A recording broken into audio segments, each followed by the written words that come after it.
In our divided political climate, it seems like Democrats and Republicans can never agree on anything. But rising star Democrat Congressman Jasmine Crockett may have, for the first time in decades, brought Democrats and Republicans together in perfect agreement with the official launch for her U.S. Senate campaign. Here is the ad. How about this new one they have, their new star, Crockett? How about her? She's the new star of the Democrat Party, Jasmine Crockett. They're in big trouble. But you have this woman, Crockett. She's a very low IQ person. I watched her speak the other day. She's definitely a low IQ person. Crockett. Oh, man. Oh, man. She's a very low IQ person. Somebody said the other day, she's one of the leaders of the party. I said, you got to be kidding. Now they're going to rely on Crockett. Crockett's going to bring them back. Crockett for U.S. Senate. This is it.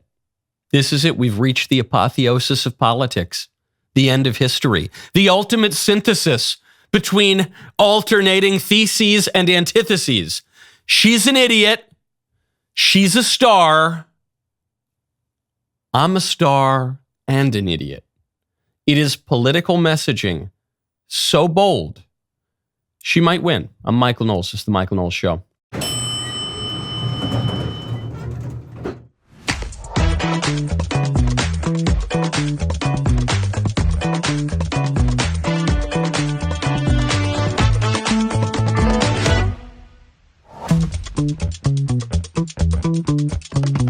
Welcome back to the show. Controversial, provocateur, live streamer Nick Fuentes faced off with Piers Morgan yesterday on Piers Morgan's show. It had a ton of live viewers. It got a ton of reaction.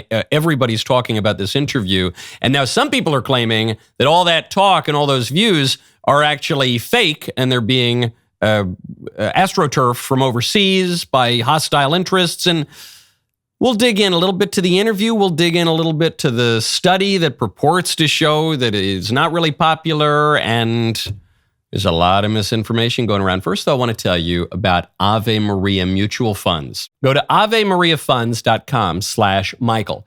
I believe, as I think you believe, that you should not have to compromise your values when it comes to investing. Why put your money into companies that go against what you believe in? That is exactly why I love Ave Maria Mutual Funds, why I'm proud to serve on their board. They've been around since 2001, founded by George Schwartz. Today, they manage nearly $4 billion in assets with more than 100,000 shareholders. What sets them apart is simple. They refuse to invest in companies tied to abortion, pornography, embryonic stem cell research, and those supporting Planned Parenthood.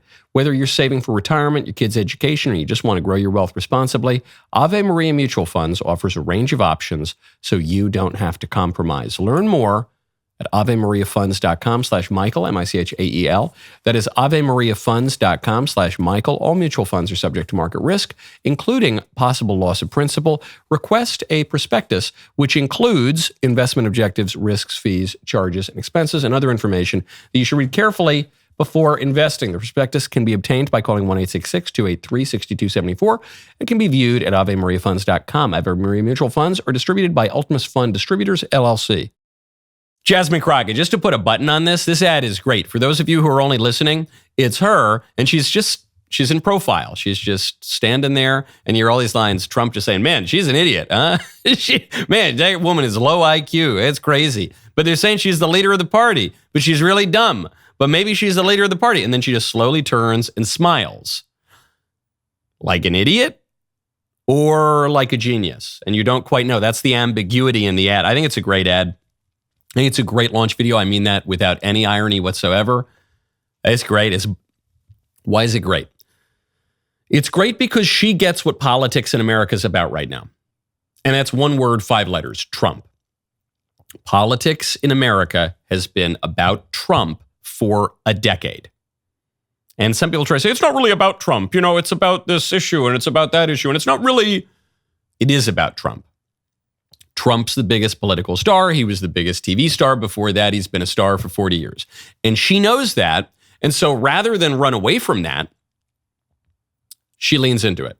Rather than try to undermine that, rather than launch her ad making fun of Trump, say, she leans in. She says, no, look, he dominates American politics. He won the popular vote in 2024. Obviously, a lot of people like him. And I'm going to use him to talk about me because he's talking about me. And if the biggest political star of a decade or more, really, really more than that, though he's been the man since he announced for president in 2015, the big star says that I'm the next big star, and that's good for me. And one of Trump's secrets is everyone called him an idiot. But it turns out he's not an idiot. Turns out he's actually very good at being president. Turns out he's good at the domestic policy. He's good at the foreign policy. He's a lot better than anybody thought he is. He's better at electoral politics. He's only the second guy in American history to get elected to a non-consecutive second term. So one of his key advantages is being called an idiot and then proving people wrong. Well, what did Trump do? He called her an idiot. So you get it in his own words. She smiles at this. Makes her an underdog. It manages expectations. It catches attention because this is not the kind of ad you're supposed to put out there. She's running for Senate in Texas. Compare her to the last two candidates they've had run for Senate in Texas.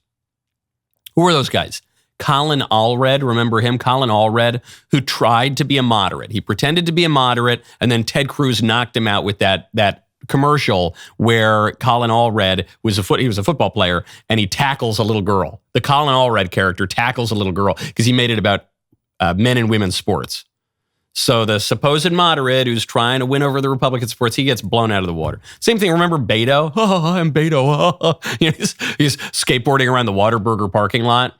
Him too. I'm trying to be a moderate. I'm trying to be the next John F. Kennedy. And there was no place for him. He got destroyed by Ted Cruz. So the Democrats were saying, we got to run a moderate in Texas. We got to run someone who seems Republican, even if they support the Democrat policies. Well, that hasn't worked. You've gotten a little closer than some people expected, but you don't want to. It doesn't matter how close you get. It doesn't matter if you lose by 1/10 of a percentage point. If you lose, you lose. The winners make policy. The losers go home. So Jasmine Crockett is going to come out. She hasn't made this argument explicitly yet, but she will, which is, hey, you've tried this one strategy. It hasn't worked. So you got to go with me. You've tried the guys who seem kind of like white bread and milk toast, and that hasn't worked. So try me. I code switch. I'm provocative. I'm vulgar. I appeal to the lowest common denominator. Try me. Why not? The other one hasn't worked. Try me. I think she's a good politician. I've long said this about AOC. When all the Republicans are just making fun of AOC, what an idiot, ha, ha, ha, this is such a joke. I said, hey, guys, whatever. I'm not saying she's a Rhodes Scholar, but she's pretty good at her job. Same thing's true of Jasmine Crockett. Okay, speaking of more bold political messaging, the Department of Homeland Security has a great Christmas message. They've come out to say that illegal aliens need to go ho, ho, home. The message, posted it to social media, and it's the police with their Santa hats on in front of Christmas trees with little Christmas lights on their police shields, sending the home. Do we have the video?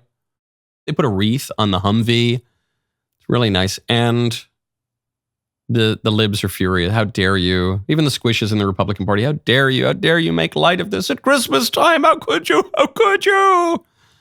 So that, obviously, they're always going to complain about this kind of provocative, flamboyant messaging that's coming from the DHS, from the Trump administration. But you're also hearing complaints from some people on the right. You're hearing complaints from Trump's right, in as much as there are people, some of whom voted for Trump, some of whom sought to undermine Trump, but they call themselves on the right, and they'll say, well, Trump isn't deporting enough people. The problem with this kind of provocative messaging is not the actual cruelty that it reflects, it's that it doesn't reflect enough cruelty.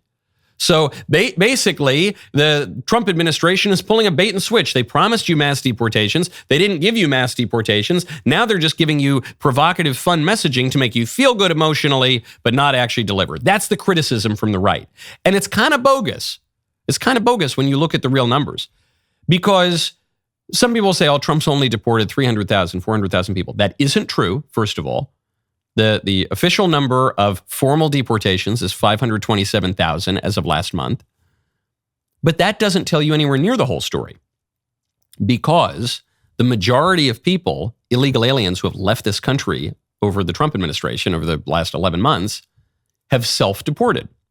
Some of them have self-deported using an app. A smaller number have self-deported using an app where the government incentivizes them, says, we'll pay you $1,000 when we geolocate you down in your country of origin.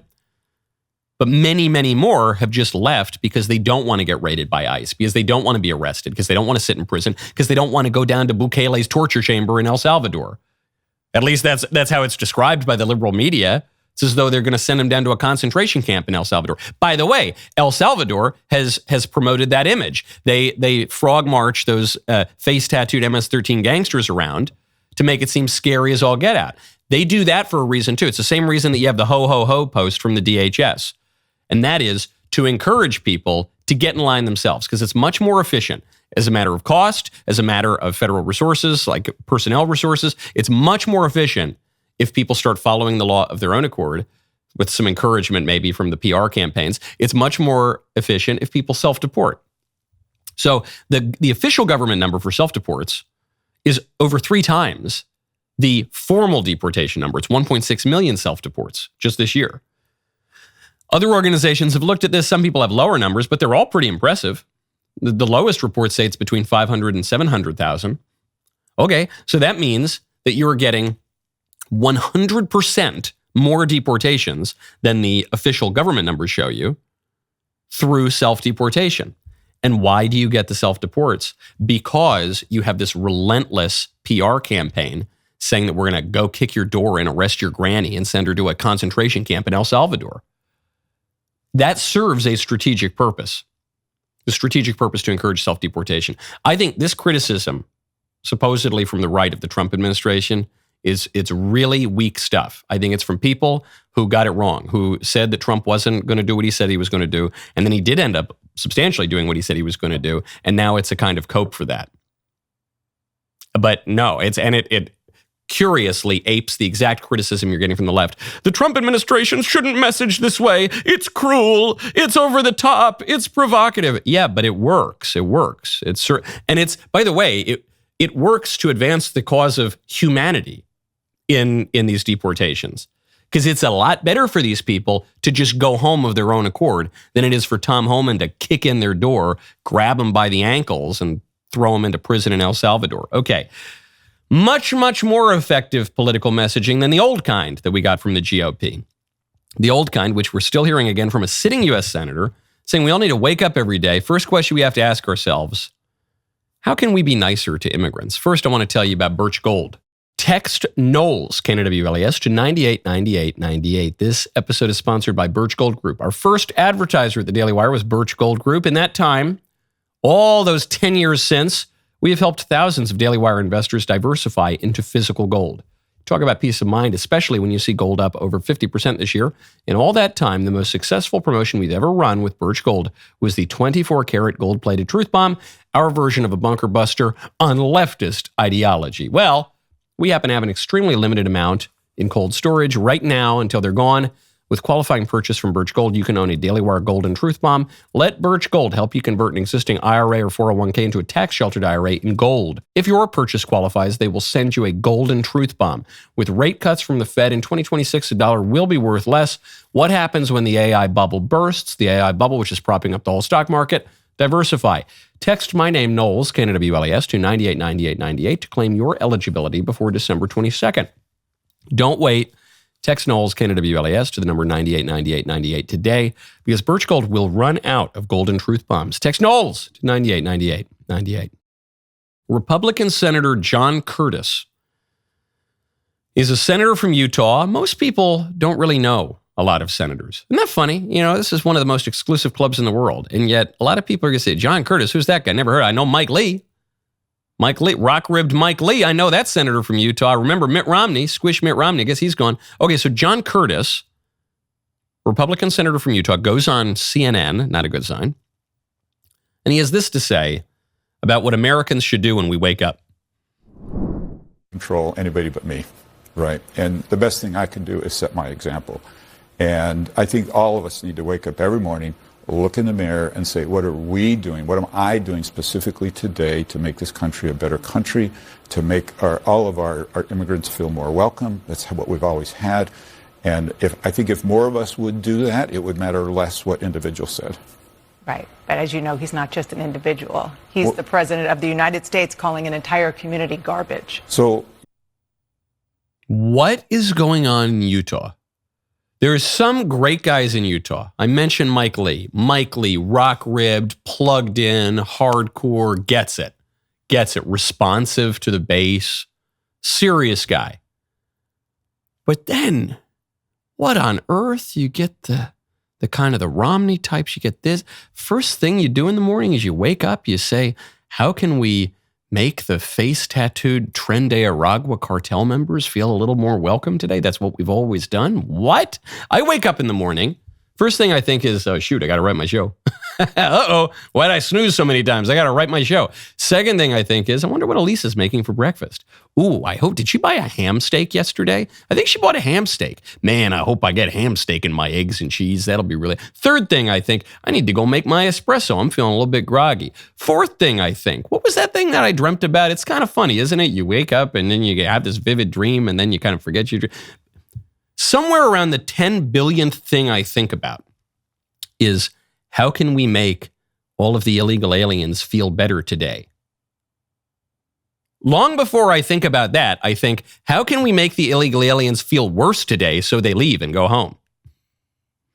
What on earth? He says, this is how it's always been in America. A reminder, and we'll get to the way that history is written and rewritten, just the natural course of history momentarily, but a reminder, for much of, if not most of American history, we have not been particularly welcoming to migrants. When the country was founded, first of all, even before the official founding of the country, this place was settled by very tightly knit communities who not only didn't welcome newcomers openly, but who frequently kicked out members. I think of poor Anne Hutchinson in her Puritan religious community here in New England, when she embraced a view considered heretical. It actually was heretical, but considered heretical by her community. And she was banished and had to go to New York, where she got murdered by Indians.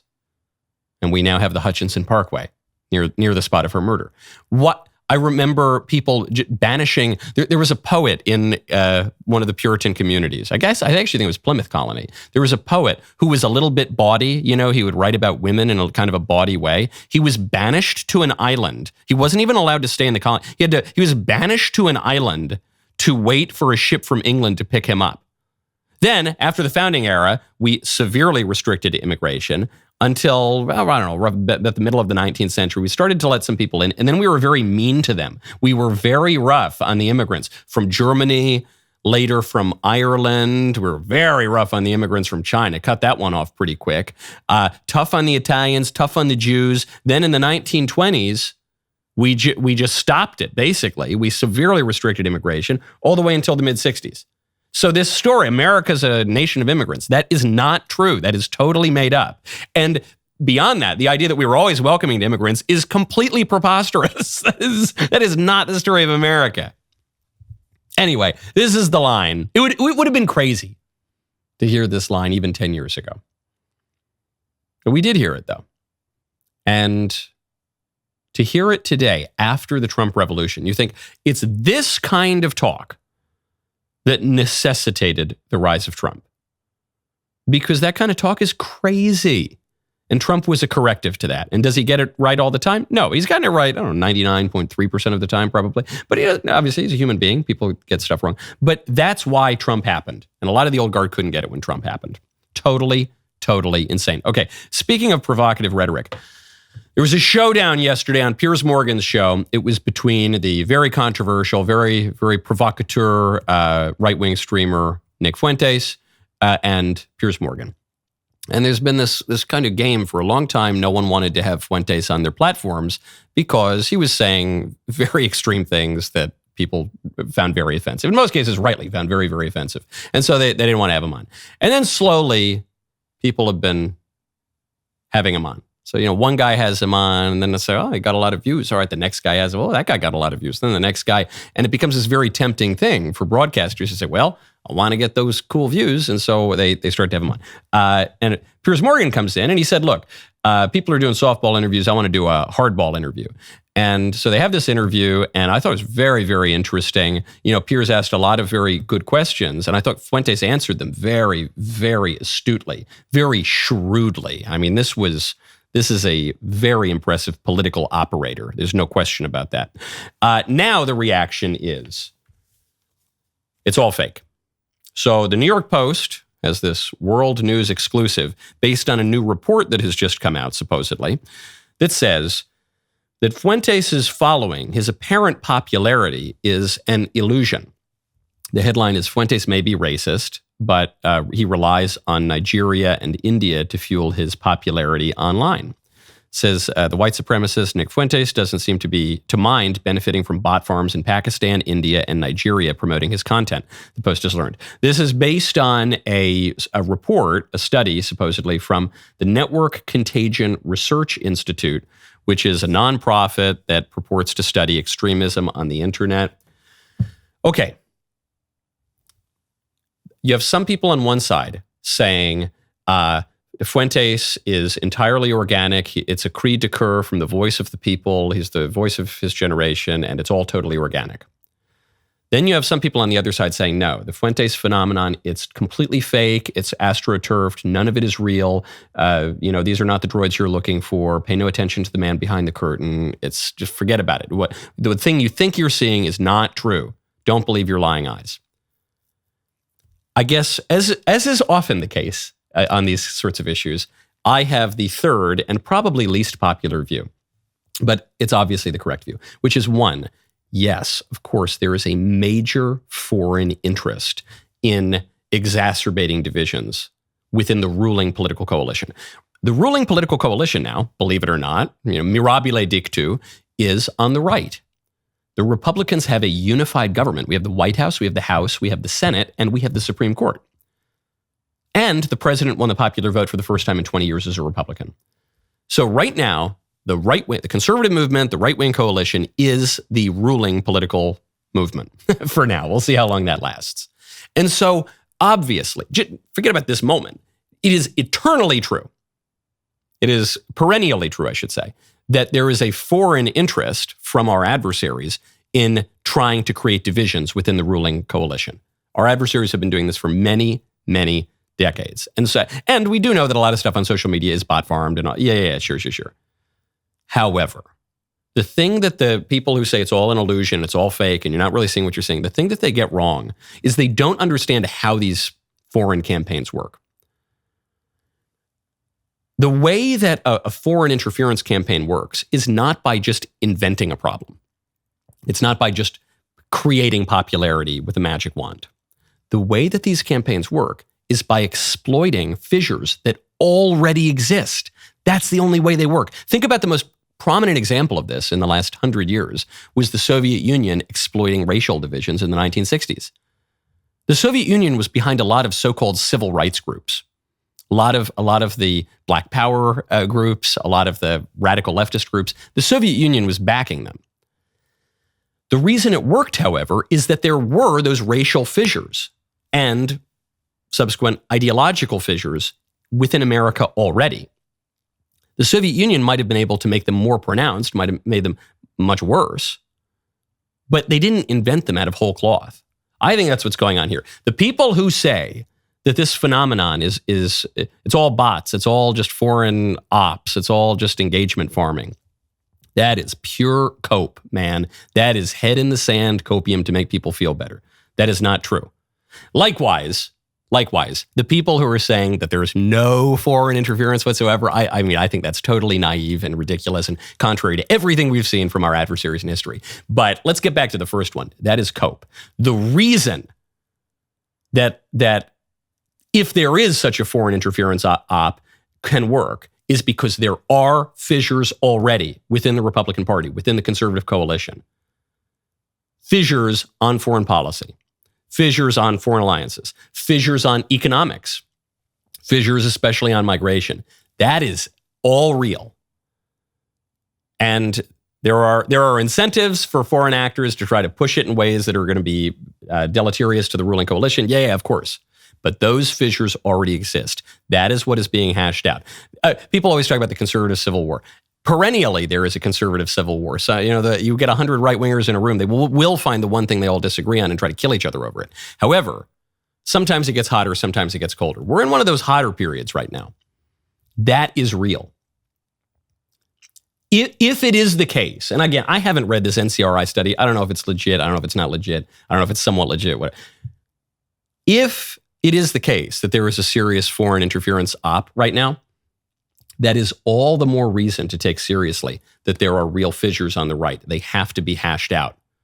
This is urgent. This is urgent, especially as we get to the midterms, and most especially when we look at 2028, because of what we were talking about at the top of the show, which is that American politics for 10 years has been about one thing, 5 letters, Trump. That's what it's been about. Trump is about to exit the stage. That is also why people are taking advantage right now. The fact that Charlie Kirk was assassinated is also why people are taking advantage right now to exacerbate these divisions, to try to, in many ways, to try to undermine Trump, but to undermine this whole conservative coalition. It's jockeying for power. Okay, and that is going to be hashed out. And we can say, no, it's not real, la, la, la, la, la, you can't, but give me a break. That will not redound to the benefit of the people who are ignoring it. Okay, speaking of live streamers, a gunman reportedly, I should say, opened fire at Tim Pool's house. Not the first time Tim has been targeted with violence. We'll get into that in a second. First, I want to tell you about ExpressVPN. Go to expressvpn.com/Knowles. This episode is sponsored by ExpressVPN. You remember the promise of the internet back in the 90s? It was going to be this free open space where everyone was equal and no government was going to totally control every aspect of your behavior. Corporations weren't going to manipulate it. And well, how'd that turn out? Not very well. Big tech and advertisers have taken over. Companies like Facebook are not just running ads. They're controlling what you see to influence how you think and how you vote. The internet was going to put you in control, give you the freedom to learn and explore on your own terms. Well, here's some good news. There is a way to take back that control, reclaim that sense of freedom with ExpressVPN. Every time you go online, your internet provider is tracking everything you do, selling those data to advertisers and even government agencies. It is unsettling how much we're being watched and manipulated. This is one of many reasons to use ExpressVPN. Routes all your traffic through encrypted servers so no one can see what you're doing, not even your ISP. I love it. I've used ExpressVPN for like 8 or 9 years now. It's terrific. No logs policy. They couldn't give away or sell your information even if they wanted to, and they don't want to. They want to protect it. Right now, you can get up to 4 extra months if you go to expressvpn.com/Knowles, expressvpn.com/Knowles for an extra 4 months today. Now, folks, in this episode of Michael and the Sharia Survivor, I sit down with author and human rights activist Sabatina James to hear her extraordinary and harrowing story. From being promised to marry her cousin as an infant, to escaping a forced marriage, to surviving the threat of an honor-based death sentence under Sharia, Sabatina opens up about the brutality she faced and how she found freedom, Christianity, and a new mission to rescue others still trapped in that system. Watch this quick teaser.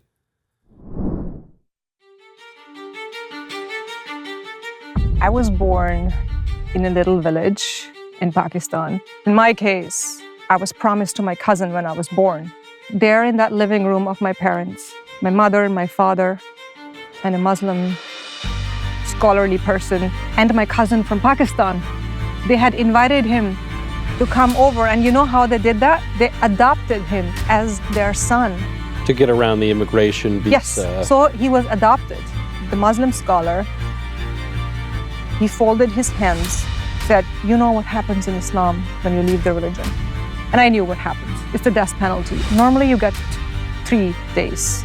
That's Sharia law. You get 3 days. To recant. It's torturing the convert so that he can become Muslim again. And if they don't, then you kill them. Please don't let us do what we have to do otherwise.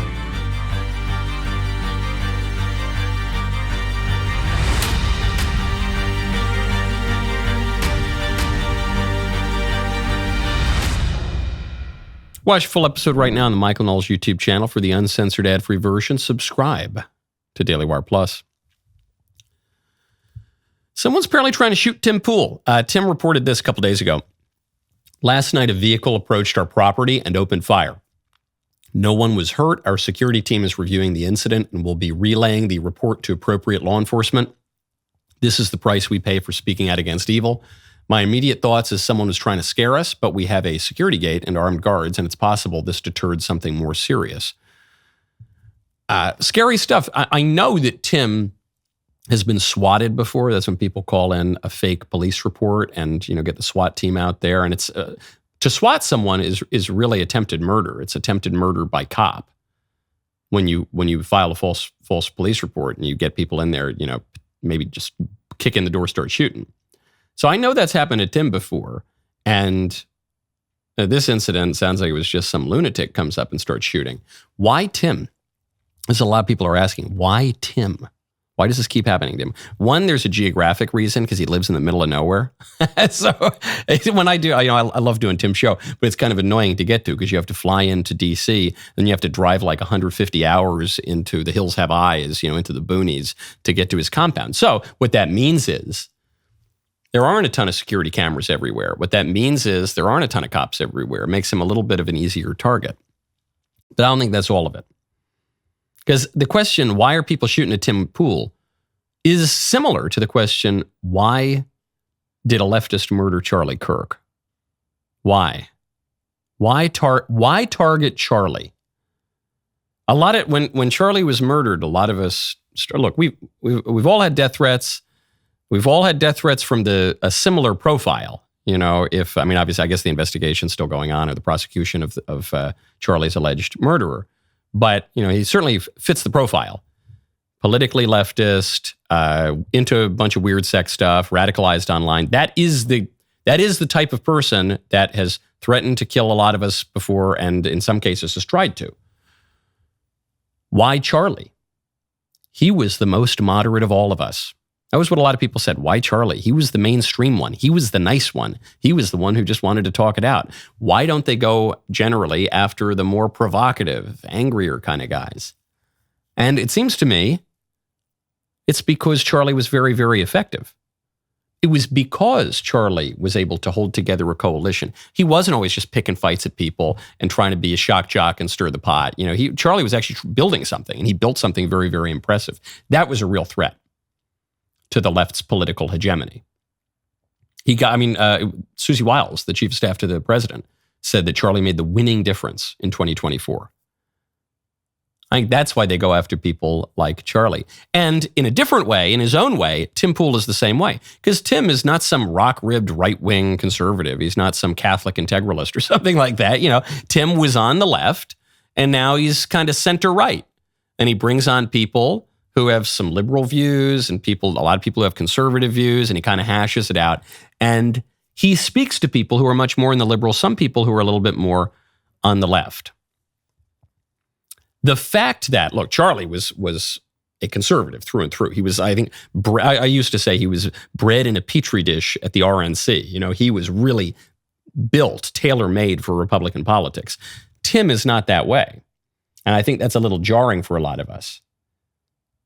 They did achieve some similar ends, but that's a little jarring because what that means is it's really anyone in politics now. It's really anyone in politics is a target. Occasionally you get one of the really extreme guys, he'll be targeted. But, Richard Spencer gets punched in the face. Remember that 7-8 years ago? Richard Spencer comes out, yes, I am a white nationalist, just identitarian. Someone just punches him in the face. And then the establishment media cheered that on. Cheering on political violence, probably one of the ways we ended up in the situation we're in. President Trump, very nearly murdered. And then there was another attempt on his life. Charlie, obviously, successfully murdered. Tim Pool, shots at his house. Could be anyone. Why? The reason that just about anyone in politics, and especially the effective people, are being targeted is because the whole political order is now seen as untrustworthy. Part of the reason that you're seeing the festering of a lot of much more extreme views or alternately kind of conspiracy theory views, you can't trust anything, a neo-Gnostic understanding of politics, that everything you see isn't real and you actually need to be initiated into the secret knowledge and then you'll understand how the political order really works, totally contrary to everything that your senses tell you. That the reason there's a rise in that is totally understandable. It's that the whole political order is seen as untrustworthy. It doesn't mean that the whole political order is untrustworthy. It can be the case that there are very bad people in the political order, like Dr. Fauci, and there are very good people in the political order, and they're kind of duking it out and they're wrestling for control. And it's a little bit more normal than some would have you believe. But it is certainly the case the whole thing is seen as untrustworthy. And so these are the problems you're going to get. And it's going to get worse.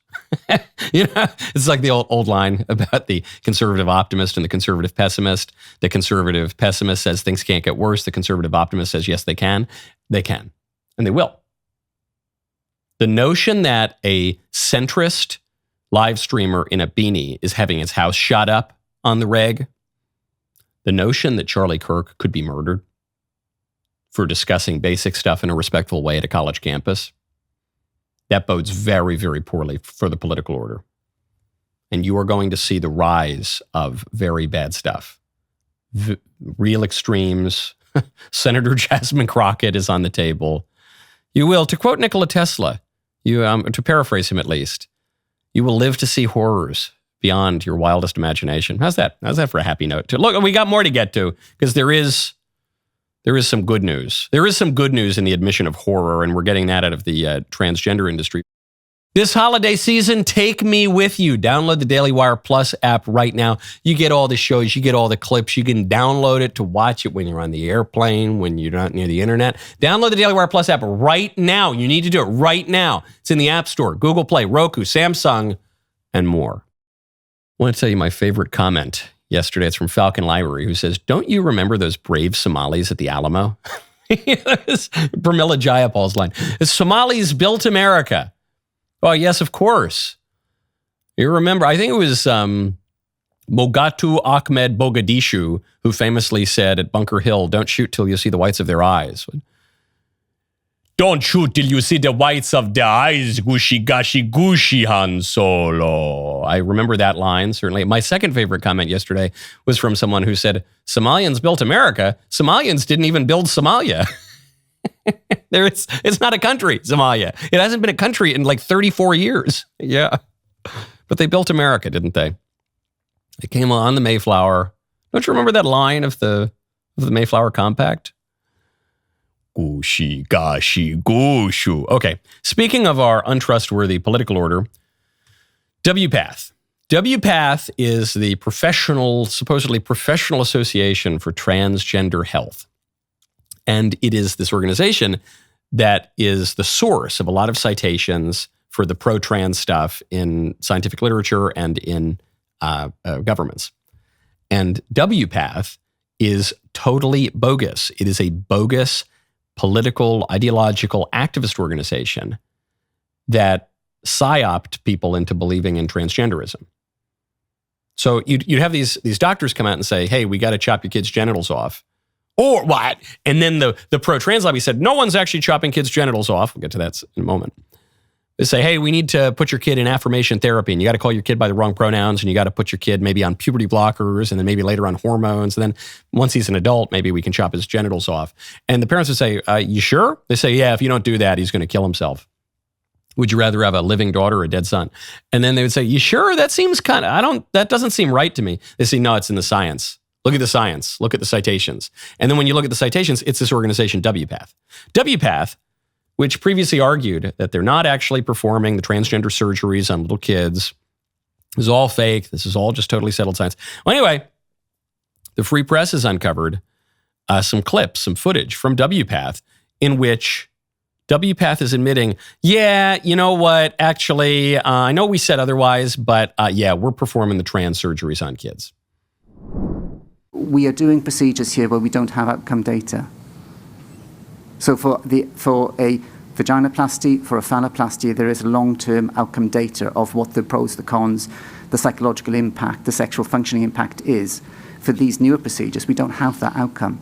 So unless you want to go to individual ethics boards in each hospital to get ethics permission to do those surgeries because they're on the edge of the field of medicine, you need to have a mechanism around you to support you, otherwise you could be vulnerable. Because I feel like we're all just winging it, and which is okay. You're winging it too. But maybe we can just wing it together, publicly in a space where we can share the ideas of how we're winging it. So not only do they admit, I encourage you all to check out the excellent article from the Free Press. We're all just winging it, what the gender doctors say in private, and footage obtained exclusively by the Free Press. Gender doctors acknowledge they perform life-altering procedures on vulnerable youth with no supportive evidence, and they're proud of it. Not only are they saying, yeah, these young people are having this stuff done, they're coming out, they're saying, we don't have any evidence that it works. And actually, as I've mentioned before in debates and speeches, in 2019, we got the largest data set ever on the transgender procedures, surgical and hormonal. And there was an analysis that looked at the outcomes. Did it improve anxiety, depression, suicidality? Largest data set we have on this showed there is no evidence that it improved the outcomes on any of those fronts. Furthermore, there is evidence that the trans procedures made anxiety worse. It actually left the patients worse off than they were before they started. So there's no evidence that any of this stuff works. And previously, when a conservative would say that, the libs would say, no, well, you got to look at the science. You got to look at the science. Point to the science. And when they talk about the science, they're talking about WPATH. They're talking about the most prominent pro-trans organization in the world. What does WPATH say? We are doing procedures here where we don't have outcome data. So unless you want to go to individual ethics boards in each hospital to get ethics permission to do those surgeries because they're on the edge of the field of medicine, which they obviously should do. That's why ethics boards exist in the first place. But you obviously should, they say, look, unless we want to have to deal with ethics, we need to have a mechanism to support you. Otherwise, you can't do these ridiculous procedures that have no evidence for them.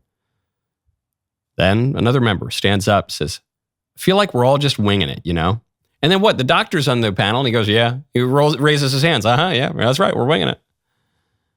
I feel like we're winging it, which is okay. You're winging it too. And maybe we can just wing it together. This article, it goes on to talk about nullification surgery for teenagers. Do you know what nullification surgery is? It's when an 18-year-old comes in and says, I'm asexual. I'm not transsexual. I'm not pansexual. I'm not the opposite sex. I'm asexual. And I want you to cut off my genitals and not replace them with anything, not even create the simulacrum of the opposite sex's genitals. Just, I want to look like a Barbie doll. And they'll do it. The winging it doctors will do it. The winging it doctors who don't talk to the ethics boards, they'll do it. I mention all of this not to rehash the trans issue. We won the trans issue. That's yesterday's news. It was good. Took a long time to win it. Some of us were fighting that issue for a long time. Matt Walsh made a whole movie about it.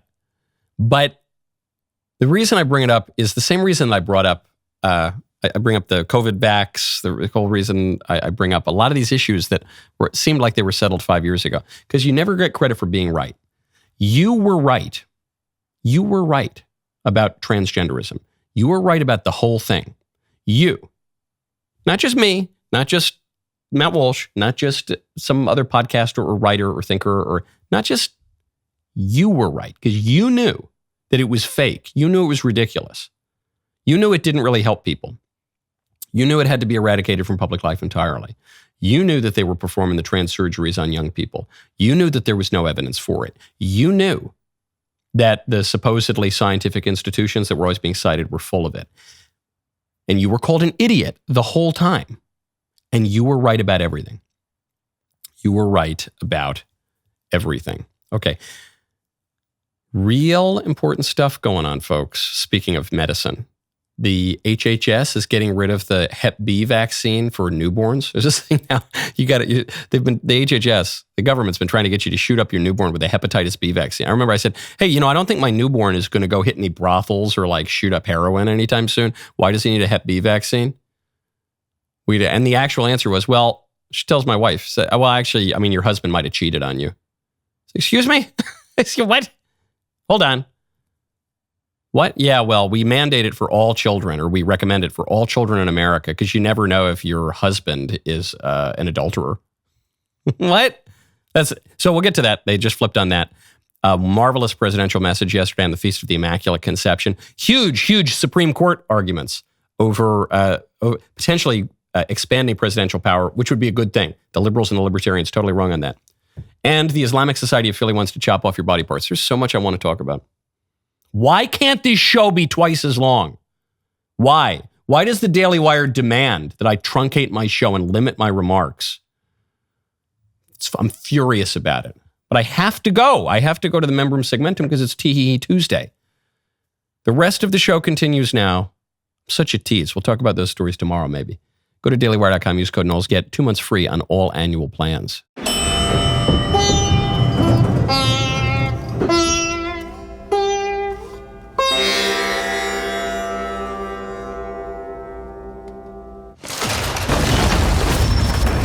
this is an illusion, an echo of a voice that has died. And soon that echo will cease.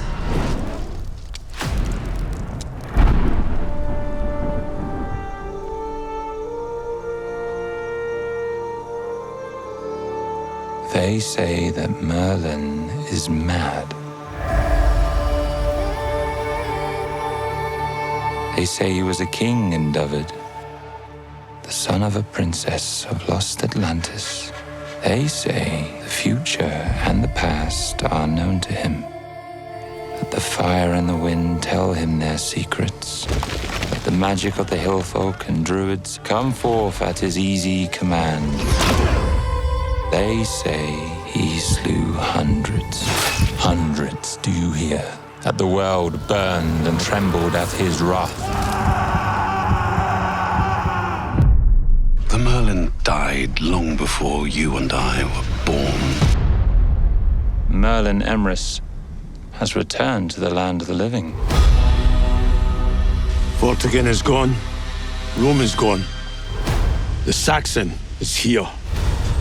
Saxon Hengist has assembled the greatest war host ever seen in the Island of the Mighty. And before the summer is through, he means to take the throne. And he will have it.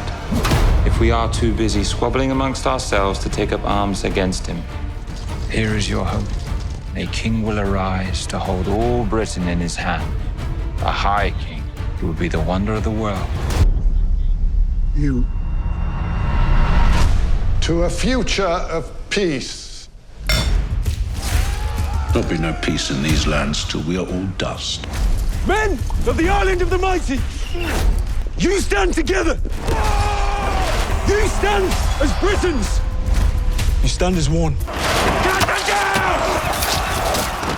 Great darkness is falling upon this land.